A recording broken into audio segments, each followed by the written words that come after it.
खुदा 'ਚ ਤੁਹਾਡੀ ਸਲਾਮਤੀ ਹੋਵੇ। ਮੈਂ ਨਵੀਦ ਮਸੀਹ। ਮੇਰਾ ਕੰਮ ਹੈ ਬਜ਼ੁਰਗਾਂ ਨੂੰ ਸੰਭਾਲਣਾ। ਅਗਰ ਉਹ ਕਿਸੇ ਮੁਸ਼ਕਿਲ 'ਚ ਨੇ ਤਾਂ ਉਹਨਾਂ ਨੂੰ ਸ਼ੈਲਟਰ ਹੋਮ ਪ੍ਰੋਵਾਈਡ ਕਰਨਾ, ਅੱਛੀਆਂ ਸਹੂਲਤਾਂ ਦੇਣਾ। ਮੈਂ ਰਾਸਤੇ 'ਚੋਂ ਗੁਜ਼ਰ ਰਿਹਾ ਸਾਂ, ਇਸ ਬਜ਼ੁਰਗ ਨੂੰ ਮੈਂ ਦੇਖਿਆ ਅਤੇ ਡੀਹਾਈਡਰੇਸ਼ਨ, ਗਰਮੀ ਦੀ ਵਜ੍ਹਾ ਤੋਂ ਇਹ ਬੰਦਾ ਲੇਟਿਆ ਹੋਇਆ ਅਤੇ ਬੜੀ ਮੁਸ਼ਕਿਲ ਇਹਨੂੰ ਮੈਂ ਉਠਾਇਆ। ਪੁੱਛ ਰਿਹਾ ਸਾਂ ਕਿ ਤੁਸੀਂ ਕਿੱਥੋਂ ਦੇ ਹੋ, ਕੀ ਮੈਂ ਤੁਹਾਡੀ ਮਦਦ ਕਰ ਸਕਣਾ। ਆਪਣੇ ਘਰ ਦਾ ਐਡਰੈਸ ਯਾਦ ਹੈ ਤੁਹਾਨੂੰ, ਘਰ ਜਾਣਾ ਚਾਹੁੰਦੇ ਹੋ। ਲਿਹਾਜ਼ਾ ਇਹਨਾਂ ਨੇ ਮੇਰੇ ਨਾਲ ਕੋਈ ਗੱਲ ਨਹੀਂ ਕੀਤੀ।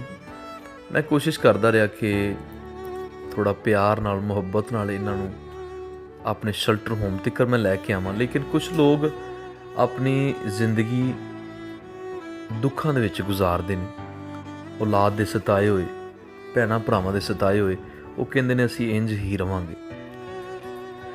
ਮੈਂ ਕੋਸ਼ਿਸ਼ ਕਰ ਰਿਹਾ ਸਾਂ ਕਿ ਇਹਨਾਂ ਨੂੰ ਥੋੜ੍ਹਾ ਸਾਫ ਸੁਥਰਾ ਕੀਤਾ ਜਾਏ। ਅਗਰ ਇਹਨਾਂ ਦਾ ਕੋਈ ਜਾਣਨ ਵਾਲਾ ਇਸ ਵੀਡੀਓ ਨੂੰ ਦੇਖੇ ਤਾਂ ਜ਼ਰੂਰ ਹੀ ਸਾਡੇ ਨਾਲ ਕੰਟੈਕਟ ਕਰ ਸਕਦਾ ਹੈ। ਮੈਂ ਦੱਸ ਸਕਦਾ ਵਾਂ ਕਿ ਇਹ ਬਜ਼ੁਰਗ ਕੈਸੀ ਕੰਡੀਸ਼ਨ 'ਚ ਨੇ, ਇਹਨਾਂ ਦਾ ਹਾਲ ਕੀ ਹੈ।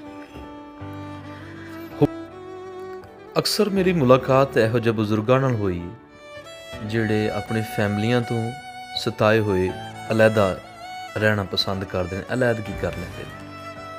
ਇਹ ਦੁਨੀਆ ਦਾ ਚੱਕਰ ਬੇਲੀ ਐਵੇਂ ਚੱਲਦਿਆਂ ਰਹਿਣਾ ਏ, ਇਹ ਦੁਨੀਆ ਦਾ ਚੱਕਰ ਬੇਲੀ ਐਵੇਂ ਚੱਲਦਿਆਂ ਰਹਿਣਾ ਏ। ਸੁਬਾਹ ਸਵੇਰੇ ਚੜ੍ਹ ਕੇ ਸੂਰਜ ਸ਼ਾਮ ਨੂੰ ਢਲਦਿਆਂ ਰਹਿਣਾ ਏ। ਇਹ ਦੁਨੀਆ ਇੱਕ ਚੱਕੀ ਯਾਰੋ, ਅਸੀਂ ਆ ਸਾਰੇ ਦਾਣੇ, ਇਸ ਦੇ ਹੇਠਾਂ ਸਭ ਨੇ ਪਿਸਣਾ, ਕੀ ਰਾਜੇ ਕੀ ਰਾਣੇ। ਮੌਤ ਨੇ ਵਾਰੋ ਵਾਰੀ ਸਭ ਦਾ ਦਲੀਆ ਕਰਦਿਆਂ ਰਹਿਣਾ ਏ।